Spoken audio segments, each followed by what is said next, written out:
ও ওটা টকটকা লাল মরিচ সিলেটের ঐতিহ্যবাহী খাটা চাটনি বানাইয়া আপনারা সকলটা দেখাইমু। তার লগে তক্কা দেখাইলাম আপনারা সকলটা কেমনে কিতা করি।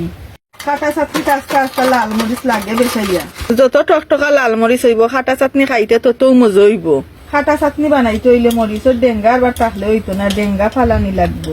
একটা একটা করে অকলটি মরিচের ডেঙ্গা ফালাই দিমু কুমটাইয়া। আর যারা জাল কম খাই নেরা ওটা ফুয়া মরিচটি বানাইতে পারবা।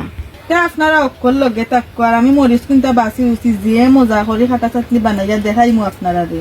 ইটা খাটা চাটনি তো ওটা গন্ধাই লুকইন লাগে, গন্ধাই লুকইনও লাগবো আর বার বেসাইয়া।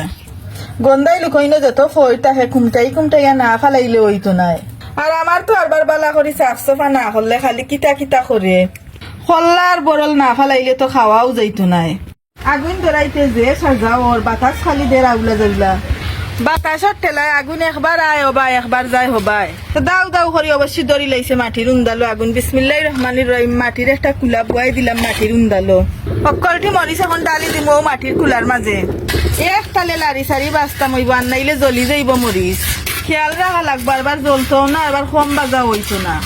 তালা করি বাজি লাইছি এখন লামাইয়া রাখি দিব মাটির ওরার মাঝে। এখন ও মাটির কুলার মাঝে বাজি লাই মু ফাঁসটা ইদল। একটা একটা করে সুন্দর সুন্দর করে ফাঁসাইয়া দিমু কুলার মাঝে। লগালগ উল্টাই একটা মই বানাইলে হুকন গলি যাইব।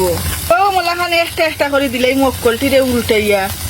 গন্ধাই লুকইন পালা করি বাজি লাইছি এখন তুলি লাই মু খট্টার মাঝে। গন্ধাই লুকইনের গোসা বাসা লাগবো এক গেছা করি। ও মোলাখান আগলস করি বাঁচিলে মু গোসা রে। গোসা যদি বালা করি বাসা না হইতে খাটা চাটনি মুখো দেওয়ার তাক কত হইতো নাই। চাইয়া দক্কা তো সব কি গন্ধাই লুকইনের গোসা খেমলা খান বালা করি বাচ্ছি। এখন গন্ধাই লুকইন একটা স্টিলের গল্লাস্তি বালা করি গালিলেই মু। বালা করি গাললে খাটা চাটনি যে মজা হয়। চাইয়া দক্কা তো গালিয়া খেমলা খান নিমালিশ বানাইছি। বাজা মরিচরে মাটির হরাত তৈয়া করমু নিরব করি গুড়া।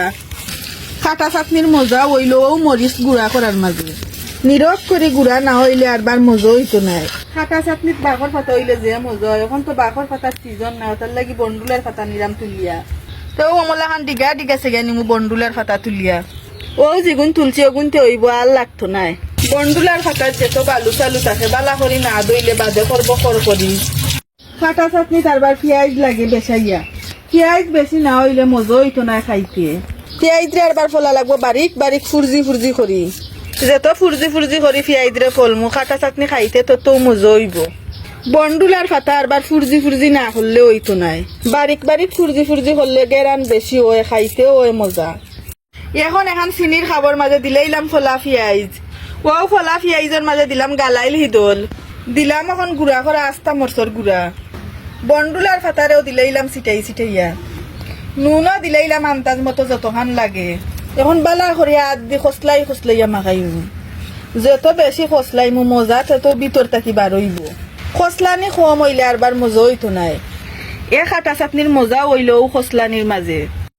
এত মজার গেরান বার হইছে তো ওই গেছে গিয়ে আমরা সিলেটের বিখ্যাত খাটা চাটনি।